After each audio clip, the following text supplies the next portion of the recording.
दोस्तों, आज हम लोग बात करते हैं कि आखिर क्यों आज के बहुत सारे स्टूडेंट्स कहते हैं कि हमें पढ़ने में मन नहीं लगता है, हमें पढ़ाई समझ में नहीं आती है, हमारे दिमाग कमज़ोर है।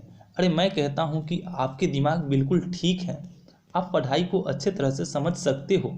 बस आप अपने हालात को समझिए, अपने माता पिता की स्थिति को समझिए। हर किसी के माता पिता सोचते हैं कि मेरा बच्चा कुछ अच्छा करे, हो सके तो मुझसे भी अच्छा बने, इसलिए वो रात दिन मेहनत करते हैं। दोस्तों, अधिकांश स्टूडेंट्स को लगता है कि मेरे पिताजी कोई अच्छी नौकरी करते होंगे। कोई कहता है कि मेरे पिताजी अच्छी कंपनी में क्लर्क का काम करते हैं। कोई कहता है कि मेरी माँ एक अच्छी डिजाइनर है। क्या आपने कभी अपने माता पिता से उनके कामों के बारे में बात किया है या उनसे पूछा है कि आप कौन सी काम करते हो, आप किस तरह रहते हो, आप किस तरह जीवन व्यतीत करते हो? कभी उनकी सैलरी यानी तनख्वाह जानने की कोशिश की है? मुझे यकीन है कि आपने ऐसा नहीं पूछा होगा। अरे कोई भी मिडिल क्लास के फैमिली की इनकम इतनी नहीं है कि वो अपने बच्चों को लाखों रुपए खर्च कर पढ़ा सके, पर किसी तरह इतना ज़रूर कमा लेते हैं कि वे अपने बच्चों को एक अच्छी गुणवत्ता की शिक्षा दिला सके। जानते हो वो आपकी अच्छी गुणवत्ता की शिक्षा के लिए पैसे को कैसे संजोए रहते हैं? कभी भी वे अच्छे मकान में नहीं रहते होंगे क्योंकि उन्हें पैसे बचाना है। ऐसा मकान चुनते हैं कि जैसे तैसे जीवन व्यतीत हो जाए, क्योंकि बच्चों का ट्यूशन फी देना है।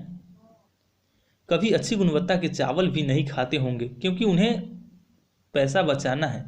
उनकी सारी इच्छाएं मर जाती है क्योंकि उनको अपने बच्चों का भविष्य बनाना है। और यहाँ आपको लगता है कि पापा खुश होंगे।